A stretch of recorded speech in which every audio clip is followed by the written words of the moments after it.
Indian ప్రజా కాంగ్రెస్ తరఫున జాతీయ ముఖ్య కార్యదర్శి, నేషనల్ జనరల్ సెక్రటరీ, ప్రధాన కార్యదర్శిగా బాధ్యతలు తీసుకున్న పద్మాకర్ రజకం నేను ఈరోజు ప్రెస్ ముందుకు రావాల్సి వచ్చింది.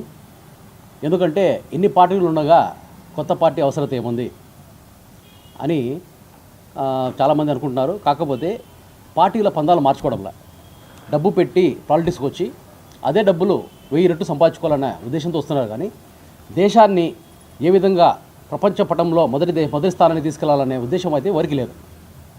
ఎంతసేపు ఇది ఒక పాలిటిక్స్ని ఒక బిజినెస్ చూసే పార్టీలు మనం గమనించాం. కానీ అయితే దేశాన్ని ఏ విధంగా మరి దేశంలో ఉన్న ప్రధాన సమస్యలు ఏవైతే కరప్షన్ అయితేనేమి, అన్ఎంప్లాయ్మెంట్ అయితేనేమి, మనకున్న బలం మన వెన్నెముక రైతాంగం అయితే దాన్ని ఎలా అభివృద్ధి తీసుకురావాలా, ఎక్స్పోర్ట్స్ని ఎలా ముందుకు తీసుకెళ్లాలా, మన దేశం నుంచి బయటికి వెళ్ళిన మన ఇంజనీర్స్, డాక్టర్స్, ఏదైతే క్రీమ్ లేయర్ ఉన్నారో వాళ్ళని ఎలాగ మనం తీసుకొని వచ్చి మన దేశాల ప్రగతికి వాళ్ళు వాడుకోవాలి, యువత నిరుద్యోగులుగా లేకుండా వాళ్ళని వాడుకోవాలి, వృద్ధుల నుంచి మేధస్సుని వాళ్ళని ఎలా రాబట్టుకోవాలనేది ఎవరు పట్టించుకోవడంలే.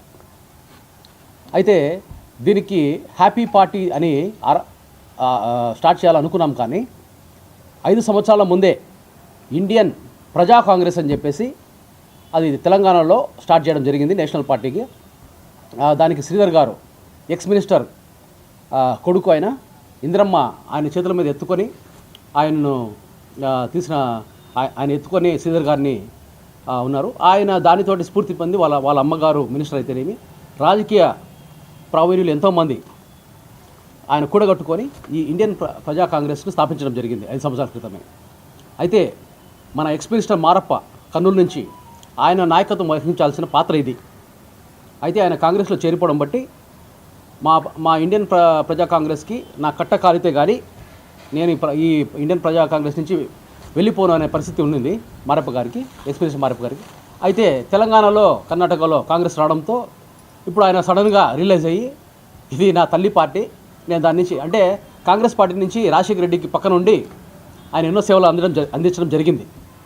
అయితే ఆయనే నన్ను ప్రపోజ్ చేయడం జరిగింది. నాకంటే గట్టికుడు, నాకంటే గనుడు, అమెరికాలో 6 సంవత్సరాల నుండి వచ్చాడు, రాజశేఖర రెడ్డికి సొంత బాంబర్ అవుతాడు అని నా గురించి గొప్పగా చెప్పి, చాలా మొండివాడు, దేశ ప్రగతి కోసం ఆయన మాట్లాడే మాటలు చూస్తుంటే మాకే ఆశ్చర్యం వేస్తుంది అని చెప్పాడు. ఇది నా ఒక తెలివితేటలు కాదు, మా అందరినీ కూడగట్టుకొని మమేకం చేసుకొని వాళ్ళ దగ్గర నుంచి వచ్చిన రాబట్టిన ఈ యొక్క ఆలోచనలనే మేము ముందు ఉంచుతున్నాం. ప్రధానమైన అంశాలు, దేశానికి మనం బాగు చేయాల్సిన అంశాలు ఏమంటే ముఖ్యంగా కరప్షన్, అన్ఎంప్లాయ్మెంట్, తర్వాత రైతాంగాన్ని ఎలా ముందుకు తీసుకెళ్ళాలి, ఎక్స్పోర్ట్స్ని ఎలా పెంచాలి. ఇండియన్ ప్రజా కాంగ్రెస్ ఐపీసీ అన్న పార్టీ ఉద్దేశం ఏమంటే మాతృదేవో భవ, అంటే తల్లి లాంటి పాలన ఇవ్వాలి. ఒక తండ్రి అయితే కుటుంబంలో అతనికి ఒక 6-7 మంది పిల్లలు ఉంటే ఎవడు ఘనుడో వాణ్ణి ప్రోత్సహిస్తాడు. కానీ ఒక తల్లి పెద్ద చిన్న ఆడామగ తేడా లేకుండా అందరినీ సమానంగా చూస్తుంది. అది మా సిద్ధాంతం. ఉచిత విద్య, ఉచిత వైద్యం, ఉచిత ఉద్యోగం, ప్రభుత్వ ఉద్యోగం చెప్పేది ఇది. ఉచిత వైద్యం, ఉచిత విద్య, ఉచిత ప్రభుత్వ ఉద్యోగం అనేది ఇది మన ప్రధాన హక్కు. అంతేకాకుండా ప్రతి పౌరునికి కల్టివేటెడ్ ల్యాండ్ అంటే సాగు చేసుకునే భూమి కనీసం 25 సెంట్లు ఉండాలా అని చెప్పేసి మేము ప్రతిపాదన చేస్తున్నాం. ఇది ఎలా సాధ్యం? ఇంతమంది ప్రజలకు ఒక 25 సెంట్ల భూమి ఇవ్వడం సాధ్యమవుతుందా అంటే ల్యాండ్ రిఫార్మేషన్ తీసుకొని వచ్చి ఎవరైతే 100 ఎకరాలు 50 ఎకరాలు ఉన్నారో వాళ్ళ దాన్ని మనం తిరిగి గవర్నమెంట్ సేకరించి, ఇది నిరుద్యోగులు వస్తారు మన దగ్గరికి, మేము నిరుద్యోగులు మా దగ్గరికి వచ్చిన వాళ్ళని 10 మందిని మమేకం చేసి వాళ్ళకు ఒక అగ్రికల్చర్ ఆఫీసర్, బ్యాంక్ లోన్, తర్వాత ఎక్విప్మెంట్ ఏదంటే దున్నడానికి కావాల్సిన ఎక్విప్మెంట్ ఏదైతే ట్రాక్టర్స్ అయితే కానీ, తర్వాత ఒక అగ్రికల్చర్ ఆఫీసర్ వాళ్ళకి ఇచ్చి, ఇక్కడ ఏ పంట వేస్తే వాటర్ ఇచ్చి, ఎలక్ట్రిసిటీ ఇచ్చి, లోన్ ఇచ్చి, వాళ్ళకి ఇన్సూరెన్స్ పెట్టి, వాళ్ళకి ఏ పంట వేస్తే ఇక్కడ లాభం వస్తుందో వాళ్ళకి ట్రైనింగ్ ఇచ్చి వాళ్ళను ప్రభుత్వ ఉద్యోగాలుగా తీర్చిదిద్దుతున్నాం. 10 మందికి ఒక 10 ఎకరాలు ఇచ్చి ప్రభుత్వ ఉద్యోగాలుగా తీర్చిదిద్దితే నిరుద్యోగం ఎక్కడ ఉంటుంది? వాళ్ళు చేస్తే ఇప్పుడు ఎలక్ట్రీషియన్స్, తర్వాత మెకానిక్స్, ఏసీ మెకానిక్స్ అయితేనేమి, ప్లంబర్స్ అయితేనేమి, వాళ్ళు షాపులు పెట్టుకున్న వాళ్ళు అయితేనేమి, ఎవరెవరు చేస్తున్న పనులు వాళ్ళు చేస్తూనే ప్రభుత్వ ఉద్యోగులకు ఒక గుర్తింపు ఎరగని వారిని ఒక వారము లేకపోతే 2 వారాలనే వాళ్ళకి ట్రైనింగ్ ఇచ్చి వాళ్ళను ప్రభుత్వ ఉద్యోగులుగా చేసి ఒక కనీస వేతనం వాళ్ళకి ఇచ్చి ఈవెన్ రిటైర్మెంట్ బెనిఫిట్స్ కూడా కలిగిస్తే వాళ్ళు సంతోషంగా ఉంటారని మా ఉద్దేశం. ప్రజలు సంతోషంగా ఉంటే పాలకులు సంతోషంగా ఉంటారు. పాలకులు సంతోషంగా ఉంటే ప్రపంచ దేశంలో మన దేశము అత్యున్నత స్థానానికి మొదటి స్థానానికి రావాలనేది మా ఉద్దేశం.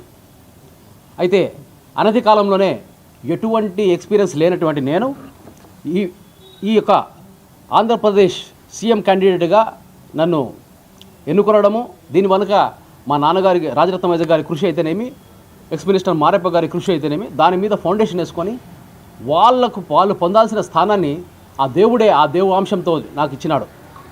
ఇది లైఫ్. ఇది అక్కడ లైఫ్ని క్రియేట్ చేసుకున్నారు. అమెరికాలో ఉండే క్లైమేటిక్ కండిషన్స్కి ఏసీ కానీ లేకపోతే హీటర్స్ కానీ లేకపోతే 6 నెలలు లేవంటే సగం మంది అమెరికన్స్ చచ్చిపోతారు. అలాంటి పరిస్థితుల్లో వాళ్ళు హీటర్స్ ఏసీలు పెట్టుకొని వాళ్ళు బతుకుతున్నారు. అయితే ఇది బ్రతకానికే ఉన్న ఒకప్పుడు ఫుడ్ బేసిన్గా ఉన్న దేశం అనేది గత సంవత్సరము రైస్ని మనము ఎక్స్పోర్ట్ చేయలేకపోయినాం. ఇంపోర్ట్స్ చూసుకుంటే పలు అంశాల్లో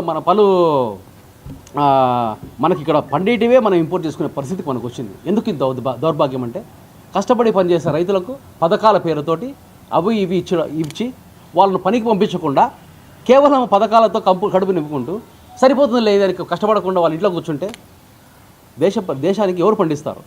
అందరు రైతులు ఈ విధంగానే డబ్బులు వస్తాయిలే అని రైతాంగం మానుకుంటే మనకు ఫుడ్ ఎక్కడి నుంచి వస్తుంది?